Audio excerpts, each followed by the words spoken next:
Aloha, everyone. Welcome to another episode of the Just Design podcast. We're here with Lee Lam today. Why don't you tell us a little bit about yourself, Lee? Hi, everyone. So I am based in London in the UK. I have a husband with two daughters. We live fairly close to the city, but just enough out towards the countryside as well. So it's a nice mix. I'm a business consultant and I'm the founder of the UK Startup Partner. Great. Why don't you walk us through your professional career so we can get a better understanding of where you started and where you are now with the UK Startup Partner? Yeah, sure. So it's not an obvious trail. I started actually getting a law degree at university, thought I was going to have a legal career, and then decided I should take a year out before continuing studying, and really fell in love with technology, which was really odd. Ended up getting a graduate job within a bank in their tech field. And really worked in technology within financial services for the next 24, 25 years. But eventually, as part of that career, moved closer towards chief of staff and COO roles. So the operational side of running the tech teams rather than the tech itself. And I found that I was getting quite frustrated because I had a lot of ideas about how the businesses could work better. But as with anyone who works in a corporate, you find that your voice is slightly more quiet than a consultant who comes in and effectively starts saying what you've told them for months and they're getting paid a lot more for it. And I was getting quite frustrated. So I thought, well, I think I could be more value outside the corporations and take all of the experience that I have and move. So initially, the consultancy was going to be corporate consultancy. And part of the networking that I did, I started attending some startup community events. And I just fell in love with it. I love the energy around startups. I love the vision and focus that they have. But one thing that I recognized fairly quickly is that operational side of running the business behind the dream, behind the big idea, isn't as exciting and therefore can sometimes get lost. And I was going to a lot of events and ending up ferreting in a corner with somebody, kind of talking them through their business strategy and how to make sure they hired the right people and looked after their finances the right way. And I thought, actually, I really enjoy this sector and I have real value that I can add. So hence the UK Startup Partner was born. Very amazing. Yeah, that's great. I mean, it's always fascinating to see where people have started out and where they've come to and kind of their progression throughout their career. Because it's like I started out going to school for accounting and all of a sudden now I'm a web developer. So it's interesting how that path goes, right? Yeah, definitely. I think you go to college and you figure out what you think you want to do and then you start doing it and then you're like, well, let me try this, let me try that. And some people stick with it because they found the thing that they love the most, and that's fantastic. But I think for other people, they just got to try a bunch of different things and figure out what sticks and works for them. And so I noticed something in your explainer video on the UK Startup Partners website that you say you need to know where you are going. Can you elaborate on that? Yeah, absolutely. So we tend to find startups fall into two camps. The ones who are very big visions and they have this big idea that they want to make happen and you know they've got something to go towards. And then other people who want to have that big dream but feel that they have to earn it. They have to grow to a certain level before they can scale up or level up. And the difficulty with that is you make really short-term decisions. What I say to startups is have an idea of where you want to get to, whether that's a business, a multi-million-pound business, or is it just a business that's going to make sure your family is secure.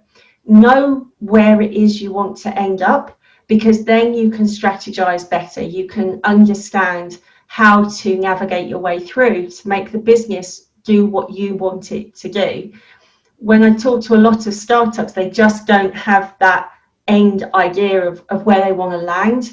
And that means that every decision is more reactive to whatever's happening at the moment. And as we're in the middle of a global pandemic, reacting is not a really safe place to be, because you're reacting on almost a daily basis.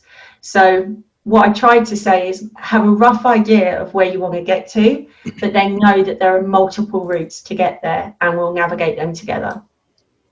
So with that all being said, what kind of segued you from working in the financial sector and at these banks and the technology, and then getting involved with the startups and everything, to starting your own company and working specifically with startups rather than working with larger corporations? Because obviously larger corporations have more money, they're easier to link. Well, I don't know necessarily easy, but it's a lot easier to say, hey, this project's going to cost you $100,000 and they're not going to bat an eye. Compared to a startup, they'd be like, oh my goodness, that's crazy. Like, no, we can't afford that. So why startups?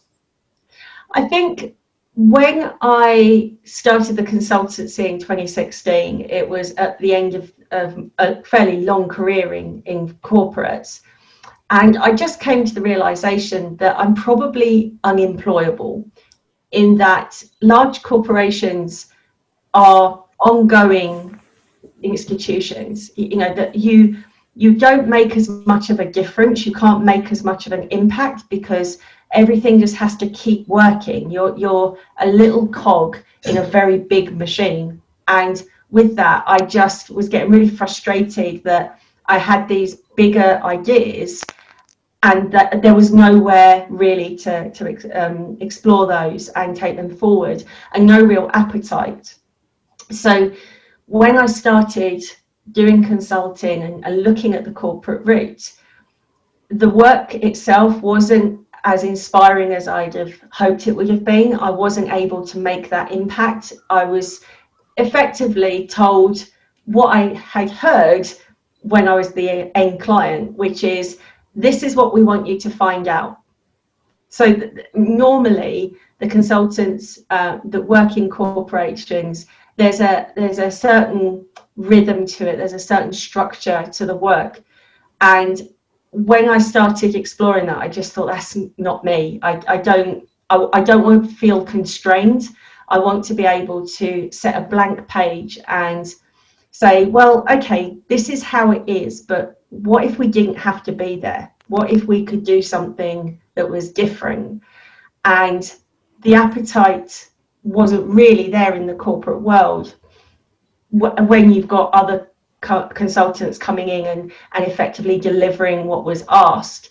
I was kind of too disruptive for that flow. So I tried it for a little while, but found it quite constrictive. Switching to startups then becomes obvious, because the majority of startups are what if we could do this differently. And so that ethos and the fact that I matched the ethos of so many of the companies that I work with really helps me get the best out of what I do, but also helps me to make sure that they get what they need. Yeah, very cool. Yeah, startups are my favorite too. I've worked for corporations and they're great and all, but I think startups are the way to go for my personality or my kind of thinking and all that sort of stuff, thinking outside of the box rather than like, here's your job description, do this, do that, and kind of move forward and do that. So your company, the UK Startup Partner, does a lot of different areas within startups and businesses. Why don't you walk us through kind of what the company does and what the mission and vision and kind of what you've seen owning that business since 2016, you're saying? Yeah. So I've actually been running some form of business coaching business for 16 years, but I really consolidated it as the consultancy within 2016. And the premise is based on operations, which from a small business or a startup's perspective, seems like something that just happens in the background. So it's all the things that you need to happen to make the business a viable business. So it's the hiring of staff, it's the management of costs, it's making sure you understand your technology strategy, it's understanding logistics, what business processes you have.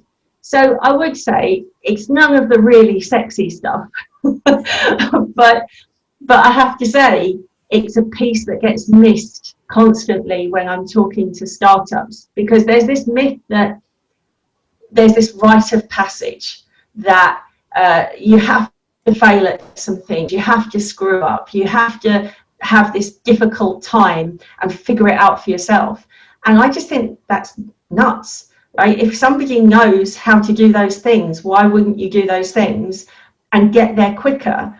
Because nobody starts a business to do those things, to do that back end process stuff, but it slows you down. You know, if you want to increase profit, yes, you have to go out and sell more, but you also have to make sure that you're spending wisely, that you're really creating an infrastructure that can help you grow, to help you scale up however quickly you're going to need to. And that can't happen if you don't start that process when you're quite small. What we see time and again are companies that hit that trajectory, hit that massive growth spurt, and the cracks start to show pretty quickly, whether that's a disgruntled employee moaning about their HR processes or financial irregularities, and none of them are done meaningfully. It's because they just haven't thought about it. They thought they would have time later on.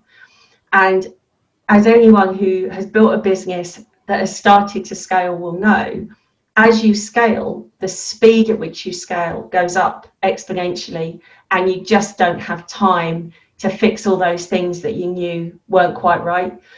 So in the UK Startup Partner, we focus on that. We focus on how do we make sure that you've got the right grounding so that no matter where your business is going to go, it's ready to scale up with you, but also during times that are a little bit more economically challenging, that it can scale down, and you have a really effective contingency plan that if you need to, you can bring everything down just as quickly as you can bring it up.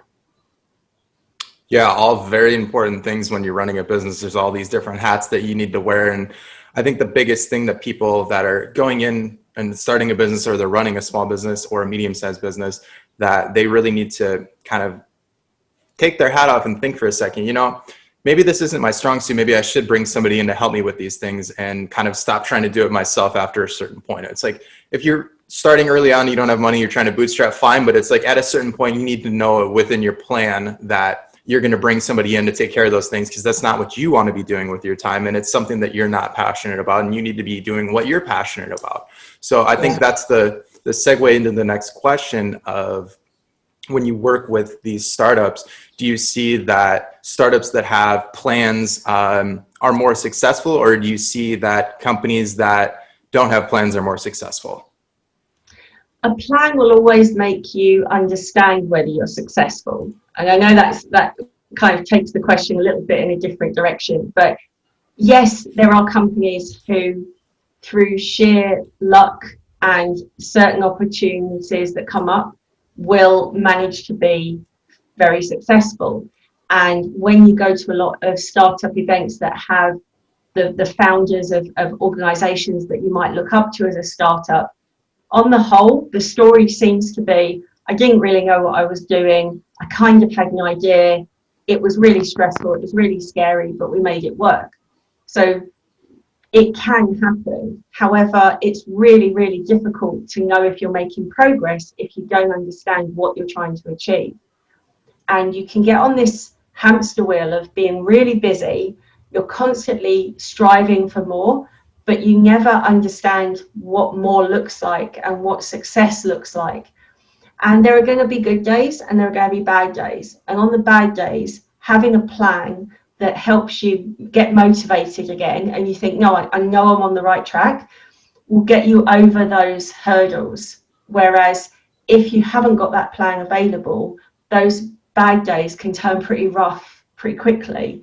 And really good commercially viable companies can be stopped just because the person who's running it just runs out of that energy, because they're rudderless, they're directionless.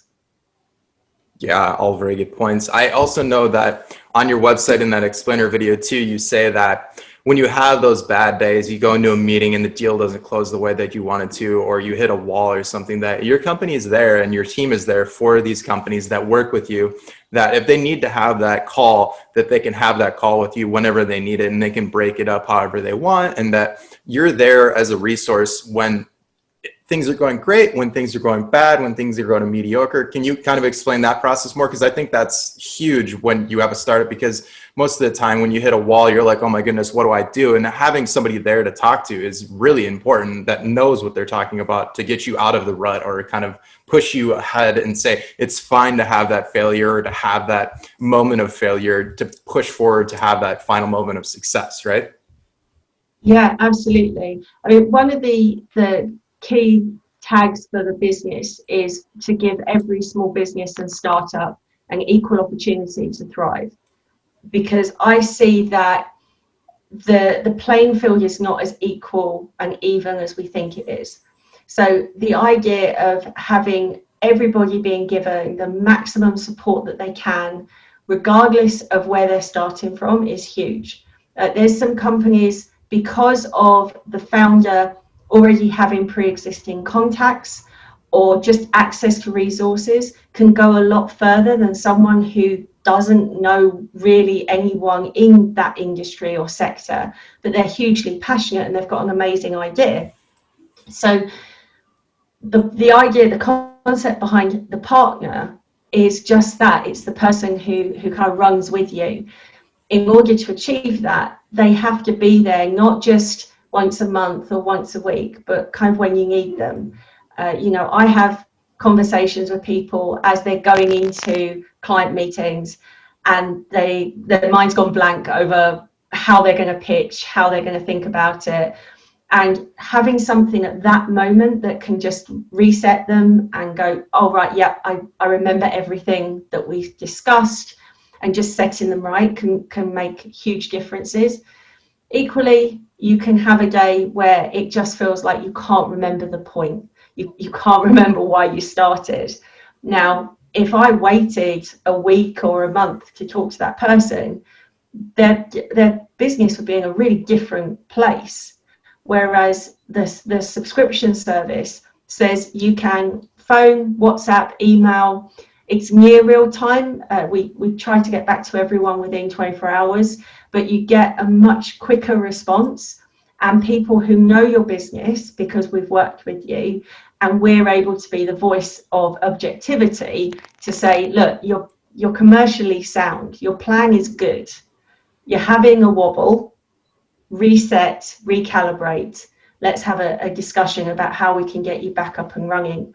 And 9 times out of 10, that's all a startup needs. They just need somebody to remind them that they can do it. And the more closer you can get that to being real time, the better it is, and the more success they will have ultimately. Yeah, I think having that partner and having somebody to talk to is huge. Having that partnership to bounce ideas off of, just as you're thinking through the process or you run into the wall, like that's imperative to have somebody that you can talk to that knows what they're talking about and can give you a proper response. I know throughout this conversation, we've been referring to going to events and all those sorts of things. How important do you think it is to go to these startup events for business owners to network and do those things? If it's either virtual, which is what's going on in 2020 and 2021 now, has been virtual events, or going into live events whenever that starts to open up, and what that looks like. I think I'll let you talk about it, because it sounds like you've gone to quite a few of them. Yes, I definitely have. I think from a startup perspective, there's a couple of really good reasons for going to events. The first is, we know that you perform better when you're around like-minded individuals, and having other people who are interested and excited about their products and their businesses can really help keep you inspired. For some people, we think that the support that we're going to get from family and friends is going to be all we need, but actually sometimes it isn't. Sometimes they are quite fearful of us taking those more courageous steps, and so we get a little bit lost of who's the person, how do I keep myself going. So going to networking events can really help just understand that, you know, there are exciting times there. And I come away from every single one buzzing, because I've heard all these new ideas, but I know a lot of it is because I'm around people who are just really excited about what they're doing.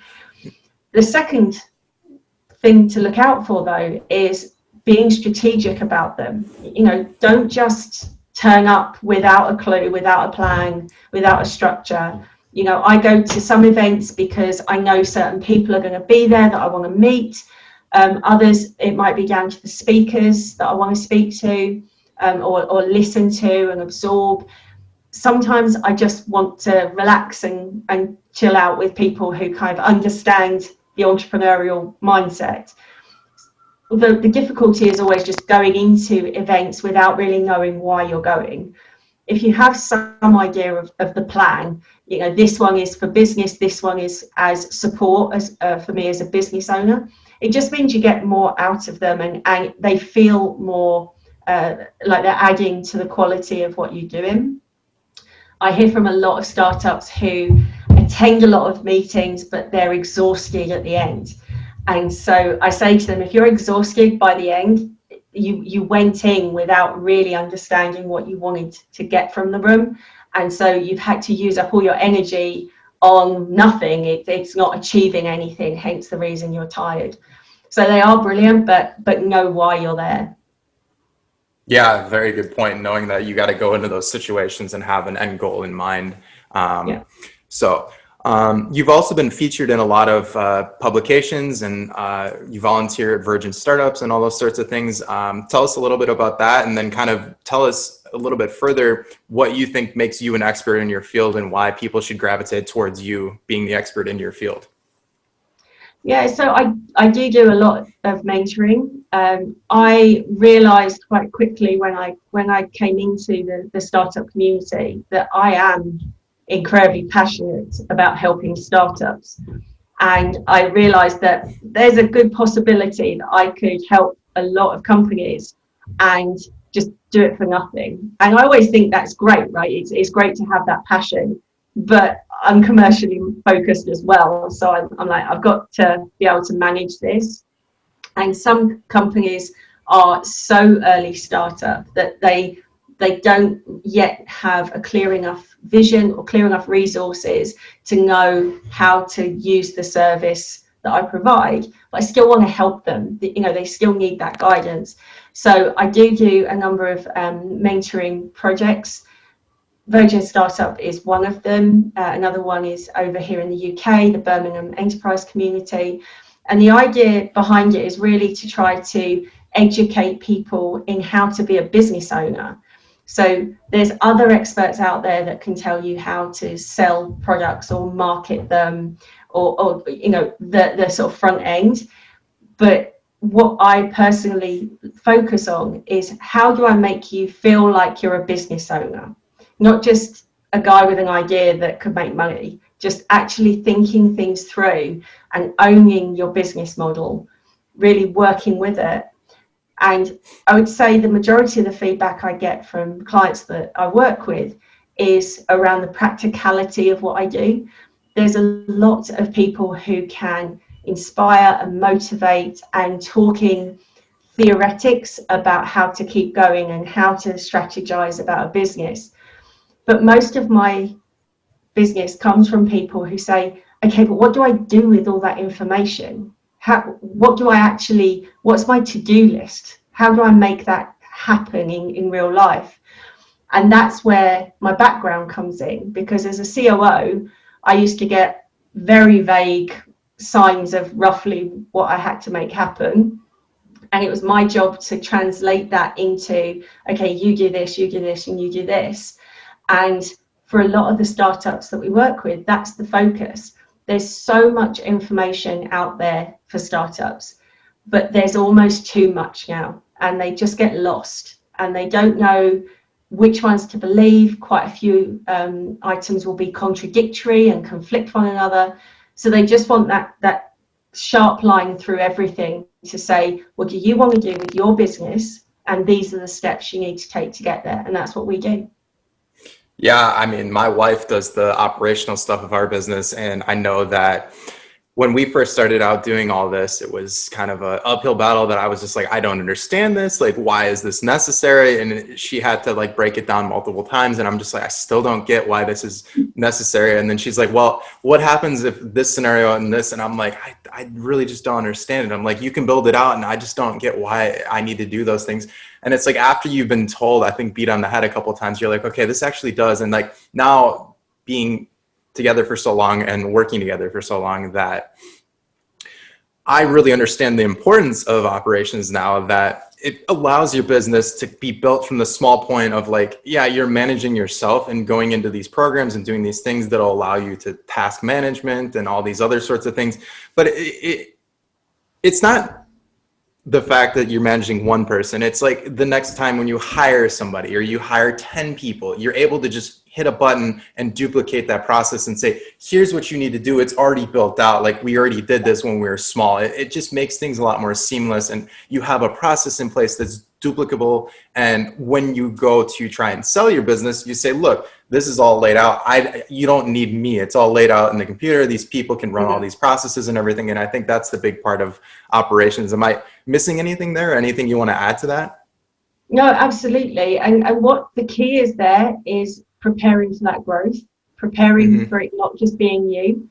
Most startup owners that I speak to are still in that mode of wearing multiple hats and, oh yeah, I'll get round to that. I'll get round to that bit. I'll do that bit later.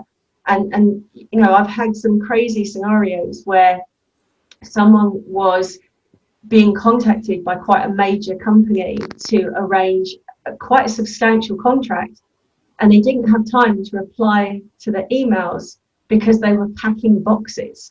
I'm like, this is crazy, but I can see how they get there, because there's a leap of faith. There's a point at which it's not just you, and the idea of hiring people, of having the business grow beyond what you do, is a scary moment, because it makes it real. It makes it far more intense in a way, and it feels more grown up and proper. And for some people, that's quite a scary moment. So I think that's why you get the operations there. And even when you're small, and even when it can all be done by you, actually thinking of it as an operation that can grow away from you can make that transition a bit easier as well. Yeah, definitely. So final bit of question for you. What do you think is probably the most helpful bit of advice you could give to a startup? And also, like, if you could rewind time and tell yourself something earlier in your startup career, where you were owning your own business, if there was something that you could point out to somebody that's going to be starting a business, like what bit of advice would be the most important for a startup? I suppose I would actually go with two, one more theoretical, one quite practical, because I do practical. The first one is to surround yourself with people who have the right mindset. It is so important to have people around you who make it feel like what you're trying to achieve is possible. And that may be within your immediate circle, but it may not be. And there is such a huge shift in your mindset when you hit people who just understand. You know, an entrepreneur mindset doesn't make any sense to someone who doesn't have one, but makes perfect sense to those who do, right? The idea of being up late in the evening working on something and no one's told you to do it, it's just because your brain is just firing off ideas. It needs to be nurtured, and it can't always be nurtured with the people who are around you already. So finding a group of people, whether that's an online community or offline, just somewhere where you can see people be inspired and feel inspired from them, it made a massive difference to just keeping going. The practical, I remember when I first started out, and I made a lot of snap decisions based on what I was being kind of told and fed by social media. So we've all done it. We're having a rough day with our business. things aren't firing the way we do. We just happen to be on social media, Facebook, Instagram, and all of a sudden it comes up going, if you boost this post, thousands of people can get hold of you. And because of how you're feeling and that desperation, you fire off an ad, and the expectation is that's going to make this huge difference. And I can't tell you how much money I wasted, because the reality is, until you know what kind of person you're really looking for, firing off social media ads does nothing apart from demoralize you even more, because you're now spending money on something that they say is going to work really well and you're not seeing the results. So something really practical before you hit that boost post button, just take a step back and write a post that's going to help you build your community without charge, because it will save you a fortune in the long run. Of course. Yeah, I think on top of that too, having a mentor or the UK startup partner, like having somebody there too that you can talk to and have as a resource is really great too, because most companies like that come with a community and you can go and reach out to them, and like everybody is there rooting for you to have your success. So I think that's very important stuff. So I thank you so much, Lee, for being on here. Do you have anything else to close out with, or? No, I'm happy to talk to anyone who wants to talk to me about the operations of their business. We're on Instagram, Twitter, and Facebook as @the_UKSP. Although it says UK in the title, I do have global clients, so don't let that put anyone off. But I'm very happy to have the opportunity to talk to you today. Yeah, thank you so much, Lee. I really appreciate you coming on. We'll leave links to all of her sites, Instagram, social media, all that sort of stuff down in the description. Thank you so much for listening, everyone. Have a warm aloha.